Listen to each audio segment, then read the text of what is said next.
Hi, this is Roger, thanks for dropping by. It's white coat and goggles and nutty professor time. But it is actually a genuine experiment that I've never done before. First of all, I haven't recalibrated my pH meter for some considerable time. But what I do have is a set of figures in my notebook. The last time I recalibrated the pH meter, so I knew it was as accurate as it was going to be. It had only just been calibrated. I mixed up some of my MSU fertiliser in my RO water and I got a reading of 50 parts per million, and I took what the pH was at that concentration. I then bumped it up to 100 and noted the pH again, and then I did 150 and I did 200 parts per million of just the MSU fertiliser, no additives, and wrote those down. And effectively those are my benchmark, because the RO water doesn't really change much, not worth noting. Therefore if my feed is 100 parts per million, in theory I already know what the pH is. I don't even have to get the meter out. But a lot of the times the pH, although I know what it is, it's not what I want, so I have to adjust it, which means I have to get the meter out. But the reason I'm playing with this today is, one, to recalibrate it, and two, I'm going to put some new batteries in.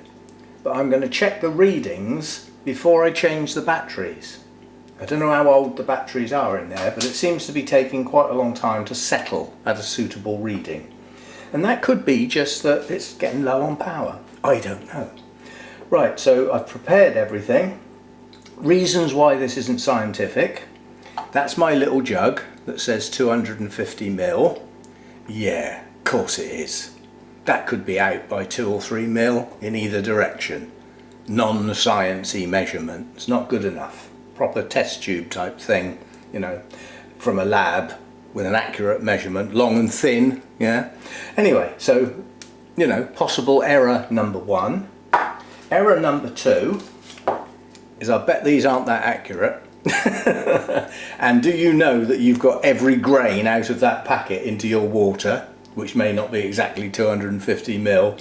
The more things you include, the less accurate it's going to get and the less sciencey it really is. This is not a laboratory, and this says that this stuff here, I put these under the jug to remember which one's which, although you've only got to stick the pH meter in to find out. It says that at that temperature it should be 6.86. Yeah, probably somewhere between 6.8 and 6.9. It's probably about as good as you're going to get with one of these things. The sheer small amount of powder that's in there is subject to error. How do they know how much they've measured in there? So there's possible error there. Anyway, so that I pre-mix these, they're dissolved and everything, so they're ready to go. And my pH meter is the type that's got a little glass bulb in there, and what I did was I actually gave that a good shake around in some RO water to get any residual stuff off of it, and I've got a very soft toothbrush, and I used that to gently clean it as best I could, and then it's been standing in clean RO water ever since. Next reason for this not being accurate is I'm using RO water. That has a parts per million value of whatever it is. It's about 9. It's not pure. It's not pure water. So that's going to put an edge on it as well. So given all the factors here, it ain't going to be that accurate, but for messing about with orchids, it's more than accurate enough. It really doesn't need to be that flipping accurate. If you've decided you're going to have a pH today of 6 and it ends up at 5.9 or 6.1, does it really matter? No. Right, first thing to do then is check what this says without changing the batteries in these two fluids. Well, this is supposed to be 4, isn't it? 4.01. Yeah, we'll see. Incredibly acidic. I would never want a reading like that. My meter, I don't know what, you probably won't be able to see it. I'm not mucking about trying to get all the readings. I'll just shout them out. You can trust me that I'm saying them correctly. Right, that actually says 4.93. It's supposed to be 4.01. That makes my meter out Well, it's gone down to 4.92. I suspect if I fiddle around for a bit, I'll probably get it down to around 4.9. The difference between 4.9 and 4.0 is quite a bit, so it's out. I'm going to accept that as 4.91. Seems to have settled.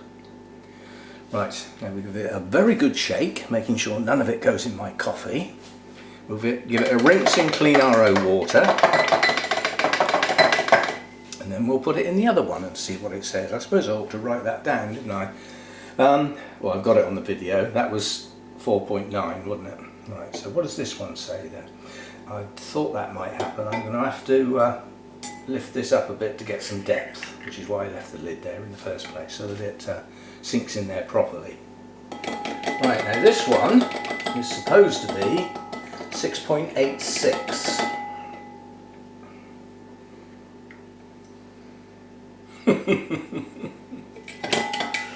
Oh yeah, 6.86, eh?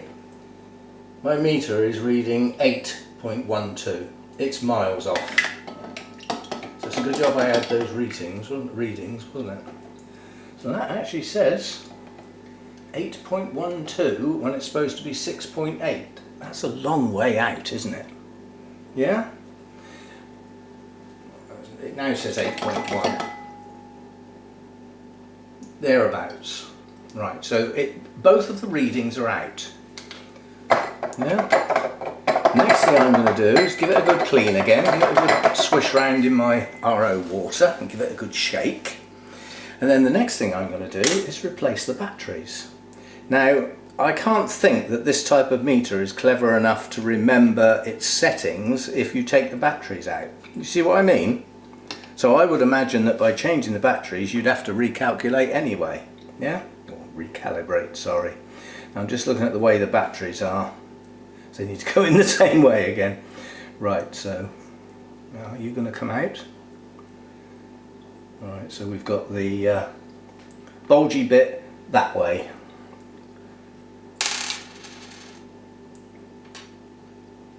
See, they've got a bulgy bit on them. And I just need to double check that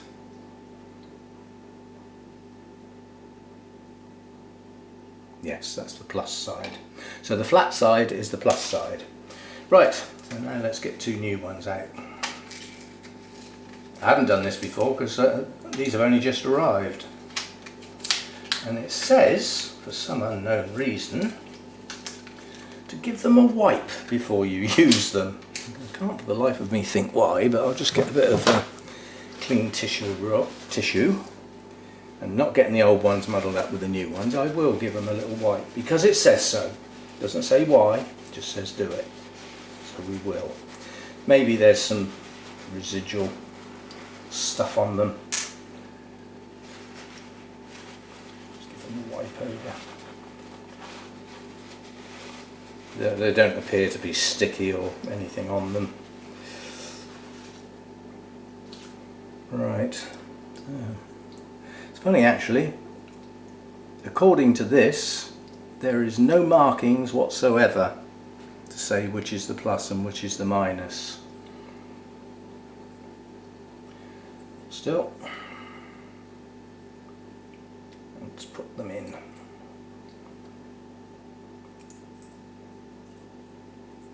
There we go.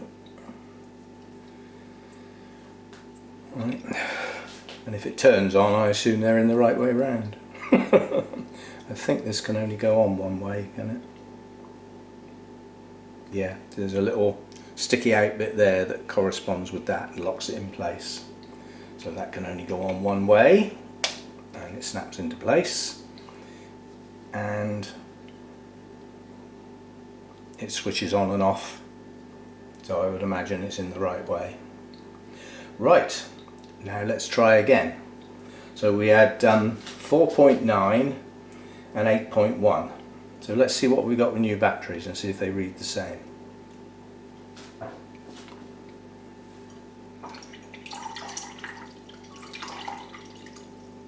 They say one of the signs of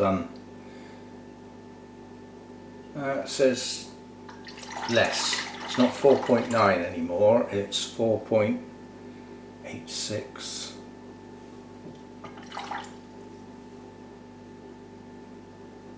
4.86, and it's settled on 4.86 very quickly. It's gone down to 4.85. So that's 0.05 different. Yeah? By having changed the batteries, because we haven't changed anything else, have we? Right, let's give it a good shake. A bit of a rinse.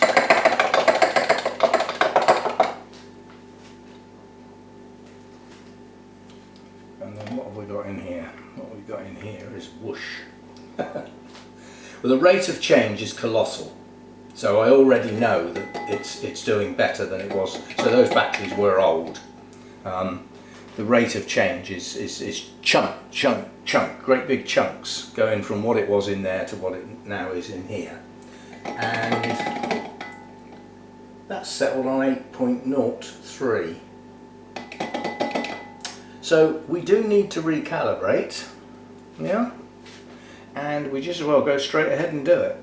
And the idea is you press the calibration button and hold it, and things will happen.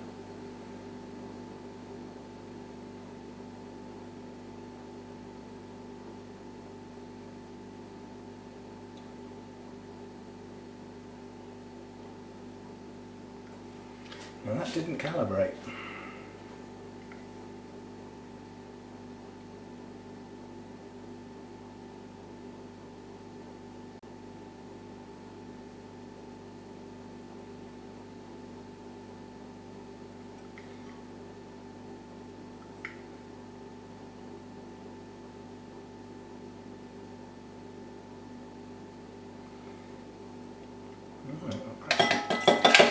Problem with the meter itself. It's supposed to detect that it is a calibration solution and lock on to what it should be, but it's not doing it.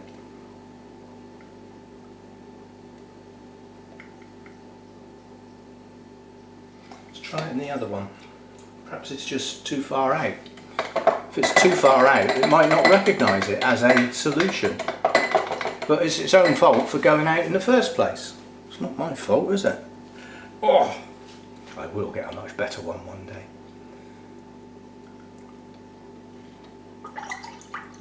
But it's certainly, the rate of change is dramatic compared with what it was.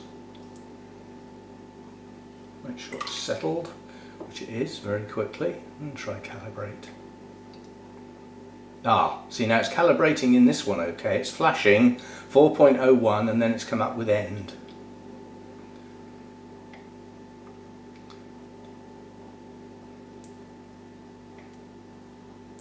So in theory, that is now correct. Well, it says 4.00. It's close enough for me. Right, so that calibrated okay, but then it was much nearer the mark, wasn't it? But having calibrated that, that went downwards because it said 4.8 or something and it's now 4.0. So it's pulled the readings down. So when I put it in the other solution, it's going to be closer to 6 than it currently is, and perhaps it'll have it this time round.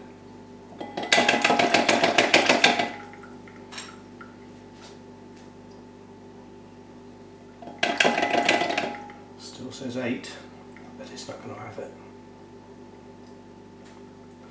No, I don't think it's recognising it as a solution because it's so far off. I don't know if there's a way around that.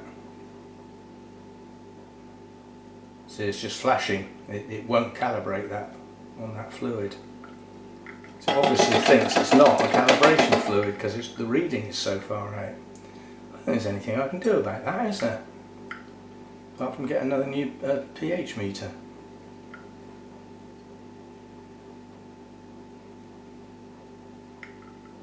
No, it's not registering it. God knows where the manual is, but there's no manual adjustment on this. So I think this was allowed to go. So hang on, what have we got up here? We've got a little hole. Is there anything in there? No. I was just wondering whether there's a manual adjustment as well, like a little screw like they have on some of them, but you have to do it yourself. It's the trouble with self-calibration. If it doesn't self-calibrate, there's nothing you can do. So I would suggest my pH meter is broken. I'll have a look in my records and see how long this one lasted. But it's been misreading for a while by an amount. definitely not going to have it. The solution is not going to have it.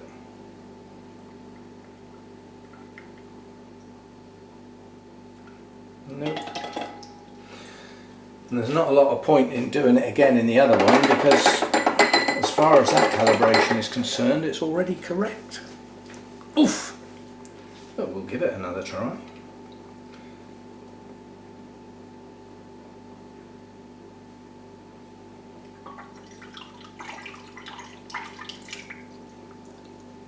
The rate of change is really fast now, so I think the batteries were a bit low. It's remained constant, and it still says 4.00, which was where we left it. And if I run the calibration, it'll just reset it to 4.01.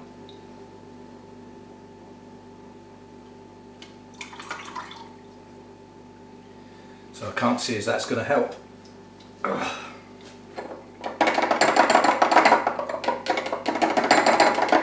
So I now haven't got a pH meter, so it's a good job I've got my readings, isn't it?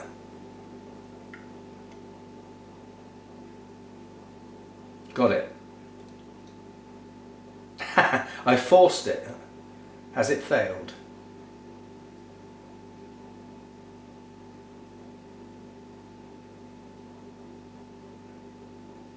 Well, I thought I'd caught it. Because it was a very low reading in there, I put it in there and the reading was rocketing up, and I thought if I can press the calibrate button when the reading is somewhere near what that fluid is, I might be able to force it. But it didn't work. But I am going to try that again because it nearly worked. I think if I can press the calibrate button while the reading is somewhere near where it's meant to be, but I'll have to lower it again first, won't I? So I'll have to put it in there to get it to drop right down. And this is getting too faffy. In my mind, I'm just thinking, go on eBay and get another one. Stop messing about, wasting your time. Especially as I haven't long watered my pots, and as a consequence, I don't need an accurate pH reading for a while.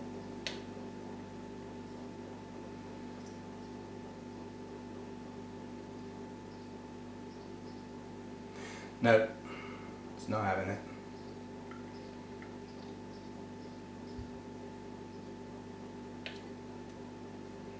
No.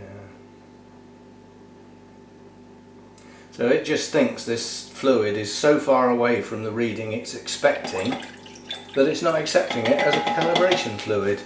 Too clever for its own good, quite honestly. Never mind. These things are cheap and quite honestly nasty. I think what I'm going to do now is, as I haven't got much else to do, my mounts are going to get done with the sprayer again today. That's a 10-minute job. So I think what I'm going to do now is go and do a bit of research as to what is a reasonably reliable pH meter that doesn't look like that. Because these just don't last. First one I ever had lasted quite well, but dead batteries. Yeah, so that was a failed event, but you know, other people may well get that. It was obviously far enough out that it needed calibrating, yeah, but then if it's malfunctioning or not correct in the first place, it then has its own little silly little bit of software in there that actually says this is not a calibration fluid, so I'm going to refuse to calibrate, instead of just doing it, which would be far more sensible. You know, if you're daft enough to use a non-calibration fluid for your pH meter, surely that is up to you, not up to somebody programming a tiny little chip in a silly little cheap bit of kit like that. Anyway, a miserable failure. So I now have 3 pH meters on the side waiting to be thrown out. And I'll go and have a look and see if I can find something sensible with a fast delivery time on it. That's probably going to cost me a bit of money, but I'd rather try it this time, because you start adding up how much these ones cost, you know, and repeating it, and the invalid readings you get, it's probably worth just getting a reasonable one in the first place. I'll go and see what I can find. See you next time.